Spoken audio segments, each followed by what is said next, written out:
for this video, we're going to color this drawing of fairy houses that we completed in our other video. And so I want to think about, before I start adding color, what are the most important parts of the picture? So there's a lot going on, but I think that this fairy house right here is the most important. So in thinking of my colors for the picture, I want these to have the most contrast. I want them to have the most vibrancy, and then everything else is a little less important. So picking our colors is key. So for this one, I'm going to have these as red mushrooms with white spots, kind of a classic look. So I'm going to start with my basic red colored pencil, and I'm going to lightly, with a blunt pencil, I don't need it sharp at this point because I'm just laying in a base color nice and evenly. With a blunt red pencil, I'm going to add my base color. And even though I didn't finish drawing the circle around those white spots, I'm going to leave them white. So when you're coloring with a colored pencil, especially for large flat areas, you want to color very lightly, especially at first, so that you don't crush the fiber of the papers. And if you've watched my other videos, I say this all the time. And there's a technique called scumbling, where you're coloring in circles without crushing the fibers of the paper. And what that does is it allows you to layer more and more colors on. Now, I have had people ask, what paper are you using? Well, it does make a difference, but for the sake of these videos, I want to make sure that I'm using tools that anyone has. And so I'm actually working with cheap copier paper and cheap colored pencils. So tools that you might already have around your house, nothing fancy. The nicer sketching papers that you get in a sketchbook, they're going to have a softer paper fiber with more tooth to it, so more texture. And what that allows is the colored pencil sticks to the tops of the paper fibers and the texture. And so you can get a bit more color variety if you're using a higher quality paper. But for the sake of these sketches, I don't need anything really higher quality for now. This is not super duper high quality picture. I don't have time. On a picture like this, I typically would color it actually with really fancy markers, and it may take me, picture like this would probably take me between 5 and 8 hours to color. We're not doing a time lapse of me coloring like that. We're just going to color roughly with some colored pencils. Now what you'll notice is just with that one pencil, I can add a lot of depth simply by how much pressure I give it. Again, not enough pressure to crush the paper fibers, but enough that I've got some color depth. And I'm coloring it so that there's some light coming from this direction. It's going to be brightest right here on the front of the house, and then things that are tucked behind are going to be a little darker. And I'm going to start shadowing the red. So a shadow of red gets a bit more blues in it. And so we throw in some purple, because purple is red with some blues in it. Just a little bit in here. This mushroom is tucked behind the tree, so it's going to get a lot more shadow.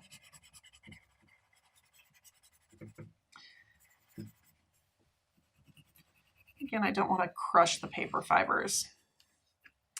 On the side that's got more sun, I'm going to actually add some orange and yellows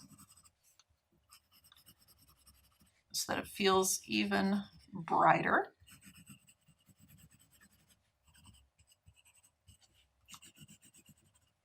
Not that there's much sunlight filtering through, and any sunlight that would filter through down to the mushroom level would probably have a greenish tint to it. I was studying a year or two ago about different plants, and some plants have adapted their growing to the perfect wavelengths of light that come after light has filtered through all the green leaves. So the only light that's reaching them is green light. So they grow better in green light than in full daylight. And that's why it's important when you go to buy your plants at the store that you check whether they're meant for full sun, part sun, and you think where they grow naturally. If they grow out in the forest under a bunch of trees, then maybe they'll grow better in your yard under a bunch of trees. Okay, so we've got these little red houses. Take some yellow, warm it up even a little bit more. Maybe a tiny bit on this back house. And let's see, frequently the base of those is kind of a almondy color. I don't really have a good almond colored pencil. I'm not working off of a huge variety. So we're going to use this kind of golden color. And I'm just going to lightly layer 2 or 3 colors to suggest a certain color going on. So if you don't have a great variety of colors, that's okay. You can layer to get to the one that you want.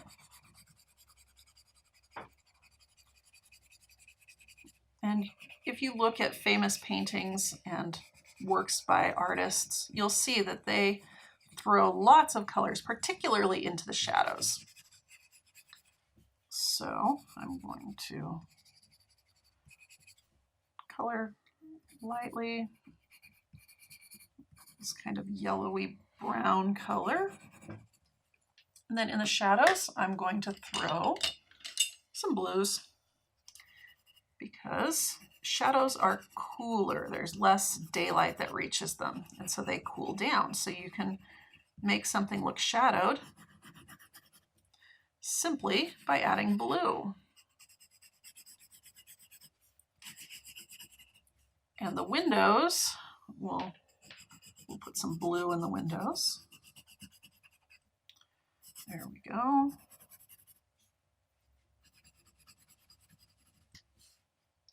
I'm trying to keep my shadows consistent.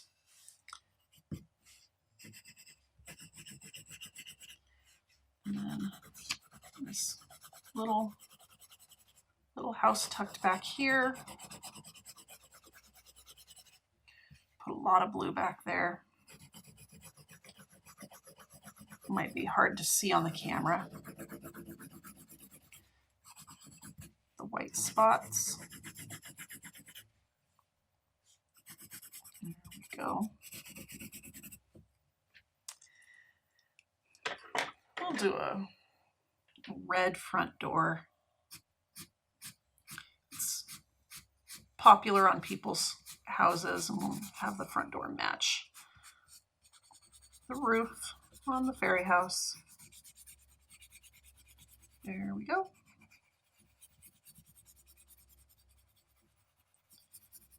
Nice red front door. Make that more on the purpley side. So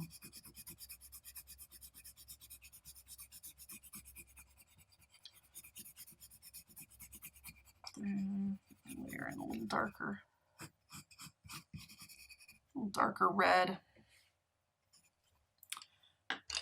And finally, my favorite is I like to throw a nice dark purpley blue in.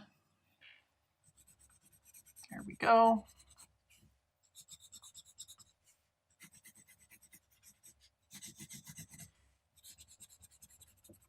for some deeper contrast.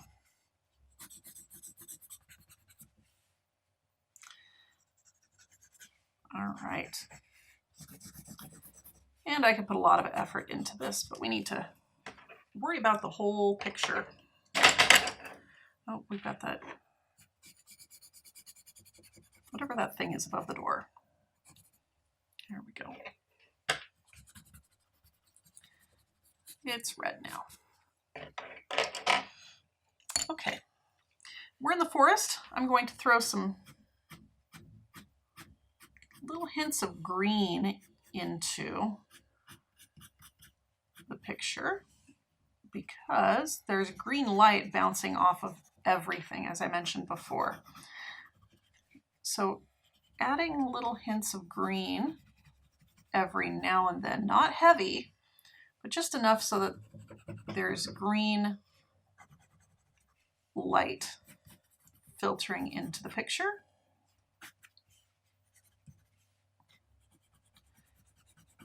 And it might be some moss, I don't know. But there we go. Add a little bit of richness.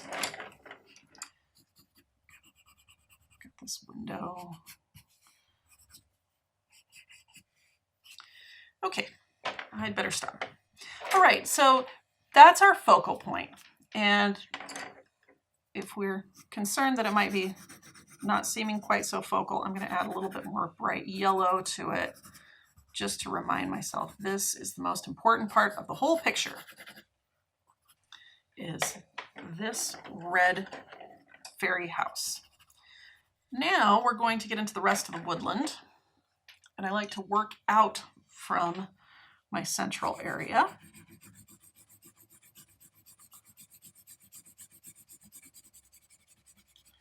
So I'm coloring with a nice classic medium brown.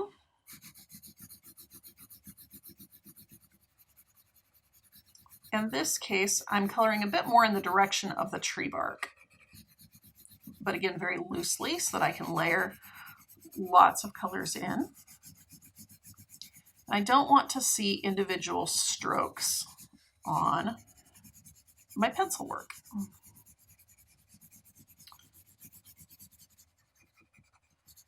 There are probably people who specialize in colored pencils, and they might be cringing the way I do this. But the great thing is with art, if you can get it to look good, yes, there are some bad habits that you shouldn't pick up, but in general, if you can get it to look good, then who's to say that that's the wrong way to use your art supplies?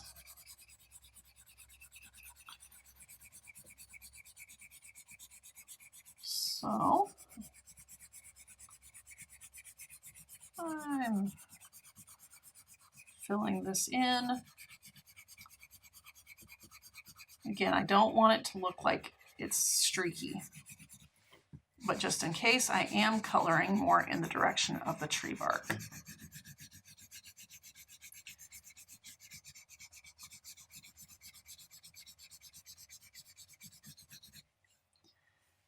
Okay, then I go in, after I've got a base tone down, I go in and add some shading to make it look rounded and to add in some basic shadows.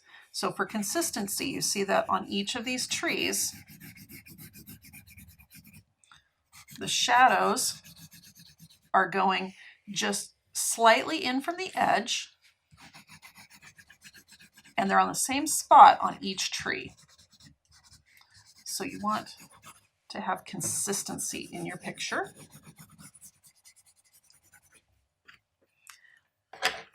I'm going to warm up the sunny side of those trees, throw a little bit of yellow in.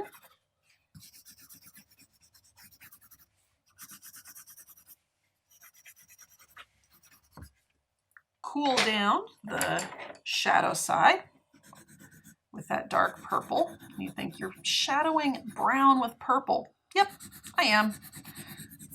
Brown is a mixture of all three of the primary colors in different degrees. So you can have purpley browns, greenish browns, bluish browns, reddish browns. It's a good neutral tone, and so this tree now happens to be a purplish brown. Okay, maybe I just like using purple in all my shadows. Dark purpley blue. Not much, just enough to give it contrast.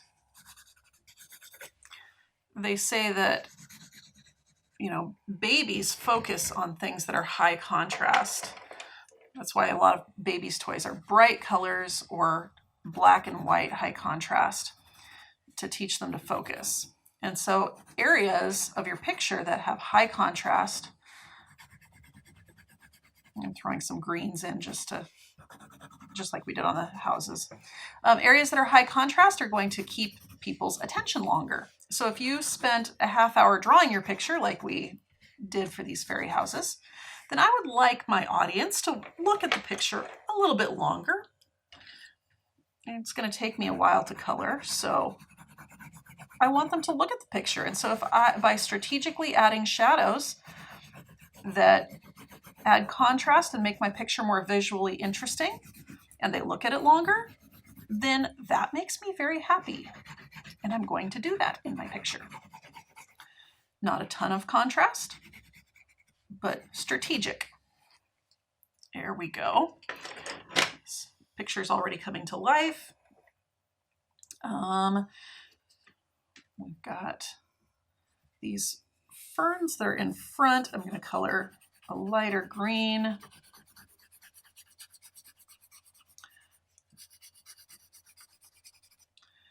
They're the same ferns that are back here, but we're going to do some tricks to make these look like they're receding off into the distance. So I'm just laying a quick base tone down to suggest that they're back there. Happy ferns. There we go.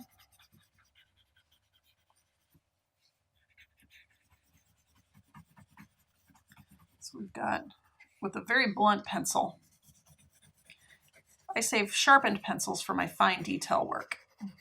Or by the time you've used that blunt pencil, it's created one edge that's a little bit sharper. So I've got my ferns going on here. There we go. Got those fairy lights. I'm not going to worry too much about those.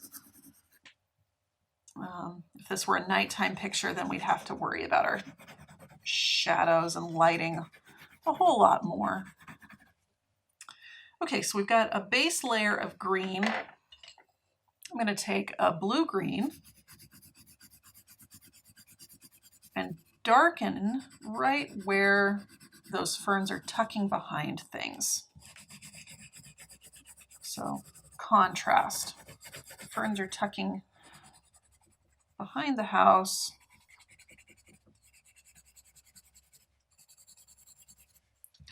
Get that nice blue-green in there. And then leaving the tips of the ferns a lighter color, as if they're poking out and catching the light.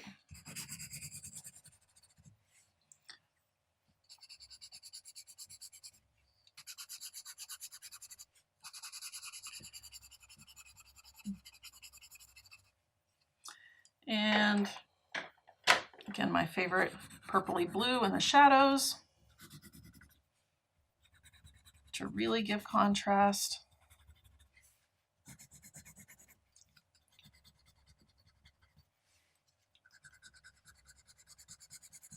And depth to the picture. Okay. There we go. And off in the background, there's some plants. Those are not as important, but we still want people to think of them as plants. So I'm going to put a base of a blue-gray back there. And because this is the first color that I'm putting down, the first layer of color, whatever color I put over the top is not going to leave as much color behind. So by putting a very light blue-gray, then the green that I put over the top is going to instantly be duller. So I'm only using this on these plants that are off in the distance.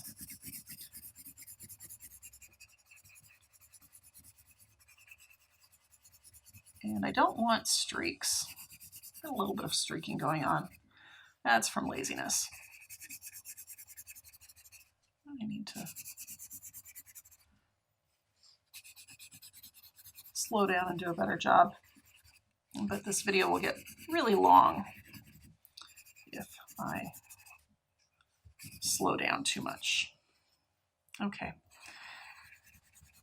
So now the plants in the distance are dull. I'm going to take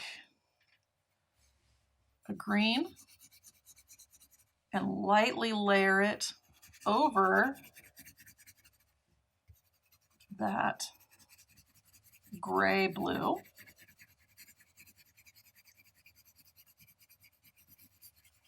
And instantly the green is a lot less vibrant.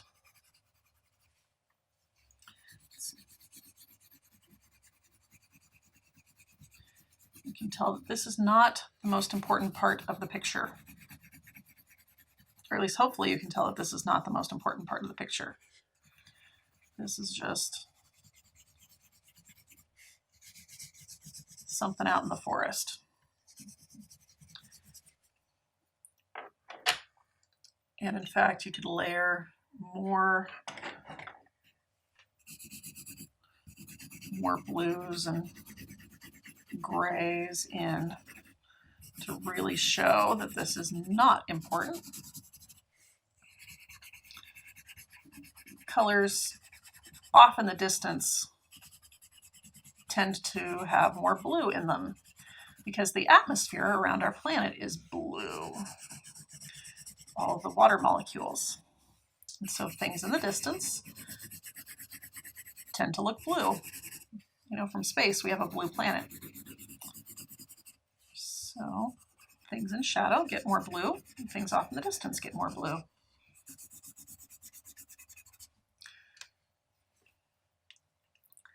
All right. These plants are a little closer, so they don't have that same layer of blue going on. But now they're the same color as the ferns. And so you have to be careful that your color layers have plenty of difference to them, or else it will all mush together. You don't want things to all have the same level of contrast, or else people won't know what's the most important. So strategically coloring so that some things have more contrast and some things have less contrast will help the viewer know, oh, this is what the artist must think is important in the picture. And so if the story is about a fairy that lives in this house, then maybe the pictures all need to make sure that this is the most important part. Okay. But we do have to finish the whole scene. So we must keep on keeping on. All right, we've got the ground around our fairy house and that rock. So I'm using a nice gray to put a base down. I'm going to layer some browns into this and a few other colors just to break it up,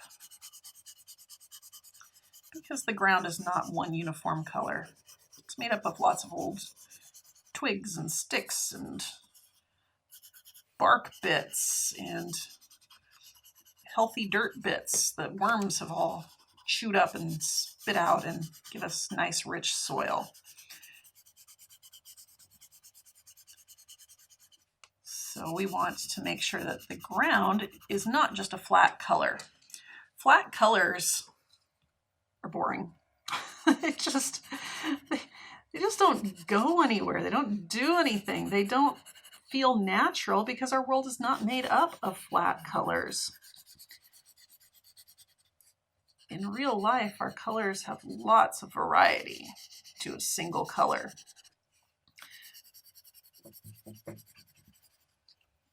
So we want to make sure that when we color, we're adding that variety in. We're adding lots of subtle tones to make it feel more rich and alive.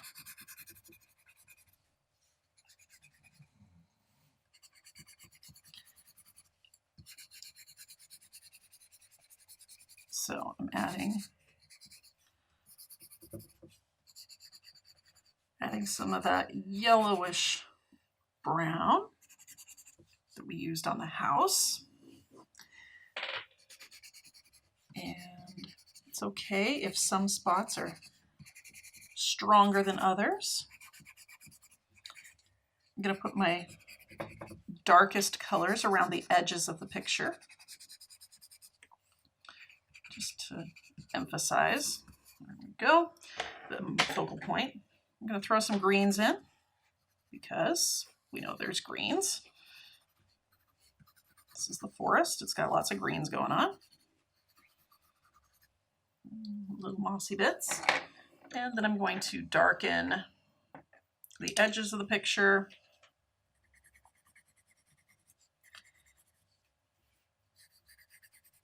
With that, all my favorite dark purpley blue, lightly layered onto things, especially in the edges and the shadows.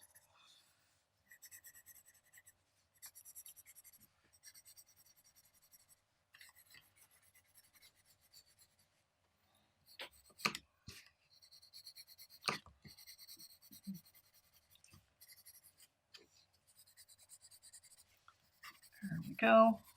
And heck, these are not as important. So we're getting a good healthy layer of dark purpley blue.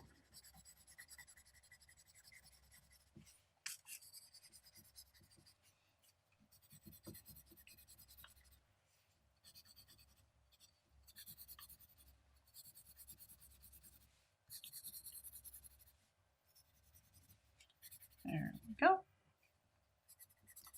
Nice dark purpley blue all over the place. Warm up these fern fronds, a bit of yellow, so they stand out from their background a little bit, just at the tips.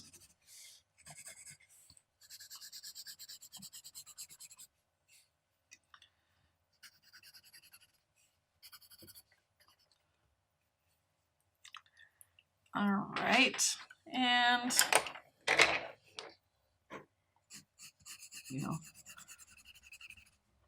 get these rocks, little rock path over to the neighbor's house.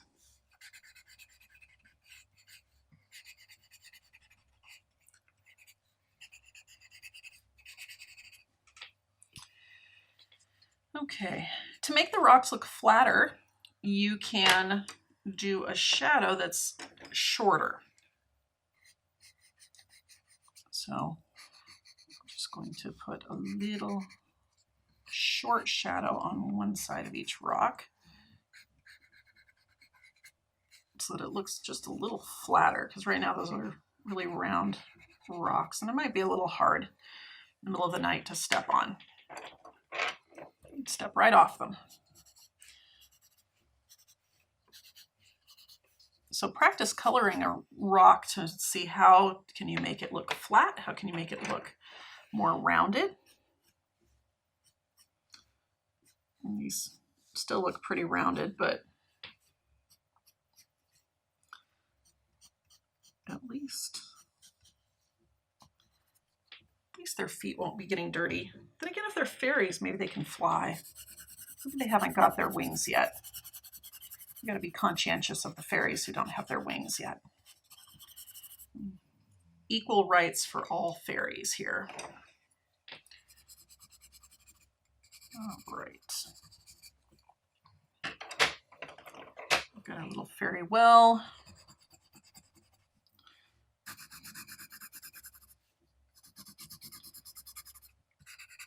Notice how the colors I've chosen, the well is not the most important part of the picture. This house is. So even though the well is in the center of the picture, it's not the most important part. We could have colored it so that it was, but we already figured out at the beginning of the coloring that we didn't need it to be the most important part. And so to keep it unimportant or less important,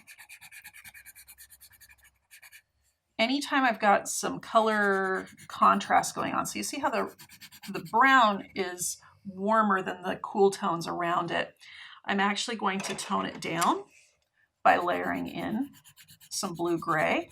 That also makes the brown look more weathered. And just throw some of the browns into the rocks on the well. There we go. Some faint greenish because, well, everything's covered in moss and we're in the forest. And for good measure, some purpley blue. There we go. So now the well is the not the most important part of the picture, but it's in there. We'll have the flower next to the well. Look at these flowers over here too. There we go. Okay. Moving right along. We've got this fairy house over here. So we'll start by coloring the tree trunk.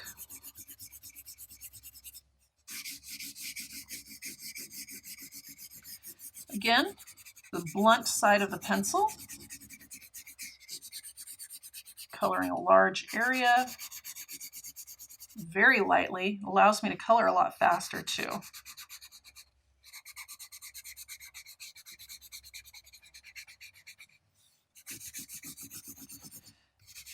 And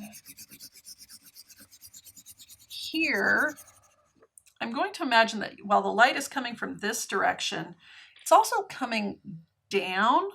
So I'm actually going to change my shadow direction just a little bit on this house over here, so that the shadows are going to be a little bit stronger on the other direction. So as if the light is coming down through the trees, just to confuse you. And that is totally an artistic choice. You can keep it consistent throughout the whole picture, or you can strategically tweak your coloring so that it is stylized. And as long as you can justify why you did it, as long as you can use the right words to say, I chose to put my light that way, then you're all good. It's when you're like, I don't know why I did that. Well, you want to know why. You want to know the reason behind each choice that you make. Other times there really legitimately are times when you're like, I don't know what I put there. I don't know why I did that. I just felt like it. But if you're ever in an art class, don't say that to the teacher. Always have a good reason of why you did something. Be able to justify your decisions. You can say, I did that. I know why I did that. And yep, I'd do it again if someone had me do a similar thing. Okay.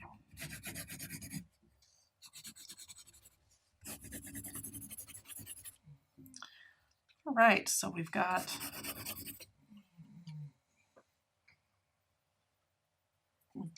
Got some color going on here. Lots of layers of color. Dark purpley blue. Leaves on top here. They're dead leaves, but I don't want them to feel dead. So I am going to make them more on the greenish side.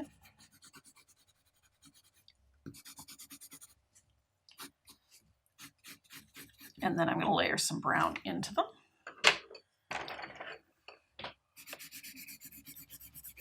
Yellowy brown so that it doesn't look like it's just another bit of the tree trunk.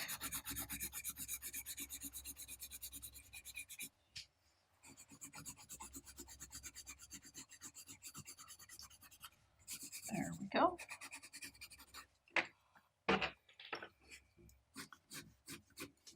And this is where I'm using the point of the pencil to add the details in. Veins on the leaves are good details to add in with the point of the pencil.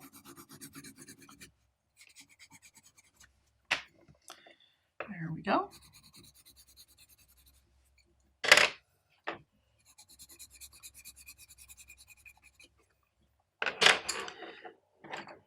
And good old purpley blue.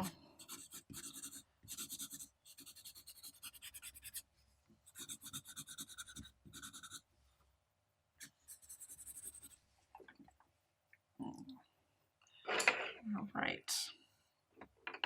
Again, I don't know what this awning is made of, but we'll make it the same color as the leaves.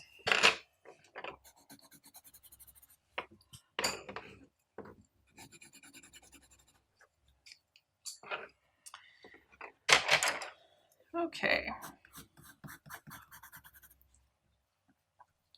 We're getting closer.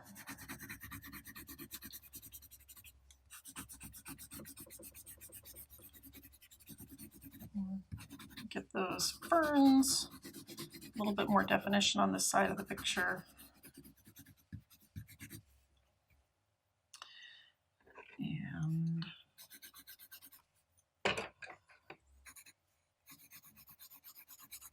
there we go.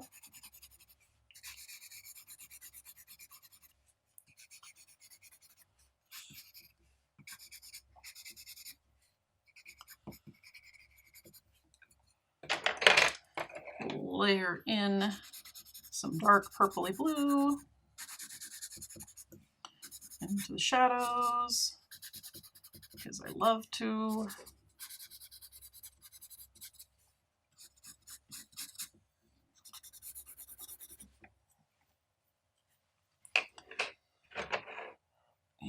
And we've got these little shrubs down in here, whatever they are. I don't know what they are. Some kind of shrubby plant.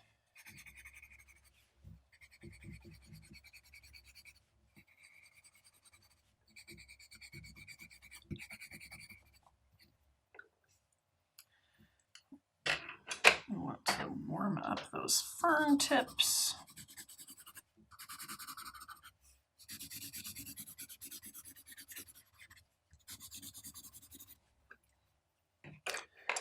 And then cool down the base of the fern as it tucks behind the tree. So we get that turquoisey blue.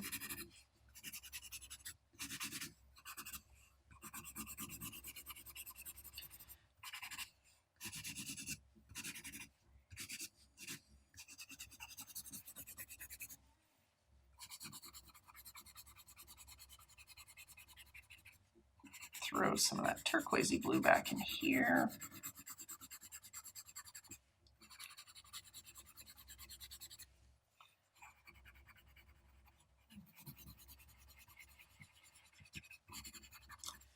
All right,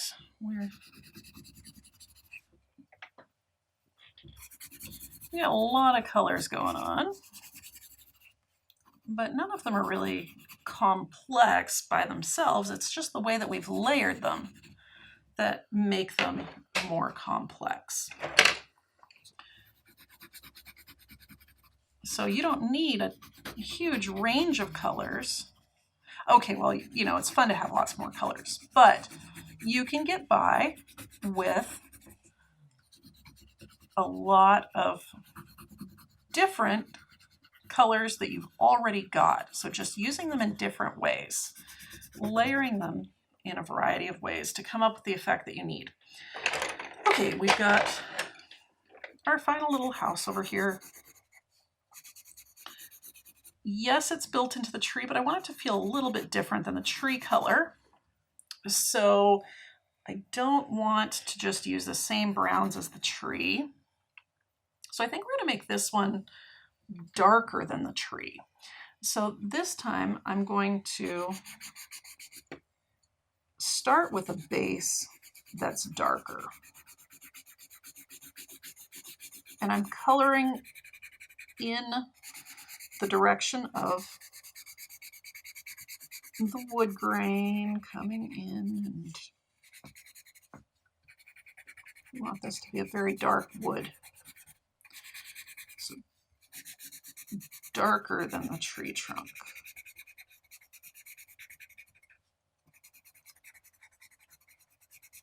So notice just by slowing down, pushing a little firmer, we've already got a darker brown. I'm going to darken it up even more. Good old purple. It cools it down and makes it visually interesting.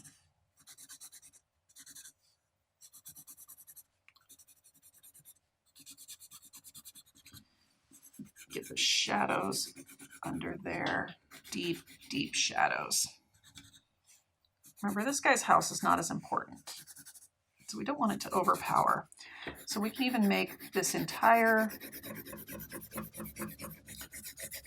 portion of the picture a little bit more on the dark side. So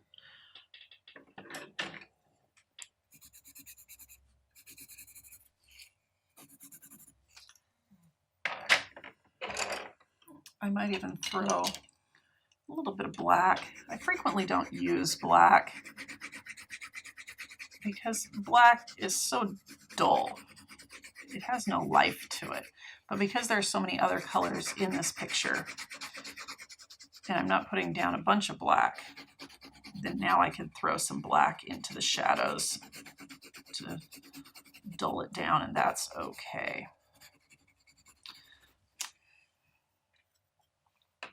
All right, over here our windows are a nice happy blue. Over here, if I have them a happy blue,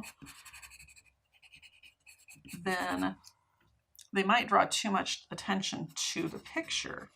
So although I'll start with a bright happy blue, we're going to quickly shift to dark purpley blue. You could probably guess what color I was going to use. I don't know what that window box is exactly, but there we go. The front door, I do want the front door to be a little bit more inviting. So I'm going to color that more in that yellowy brown that we've used before. And I'm going to throw some greens in because remember, we're in the forest, so there's some green in things. There we go.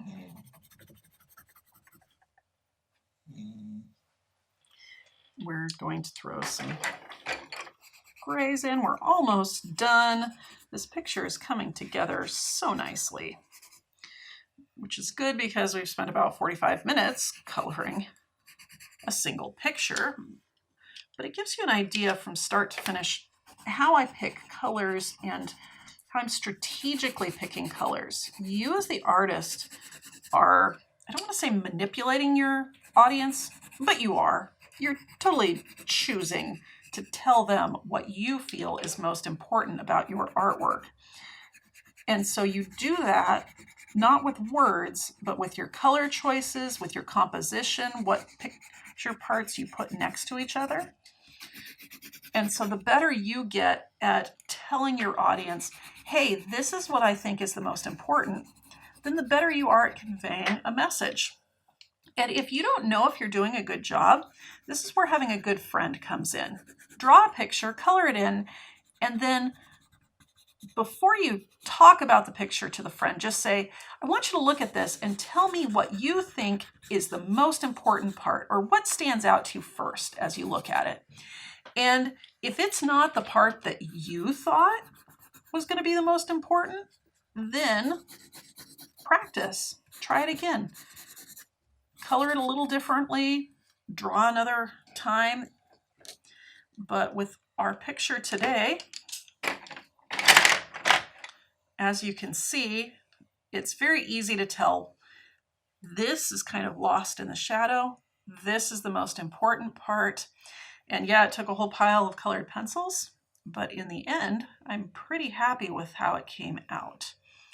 So good luck in all of your art projects, and we'll see you again sometime else.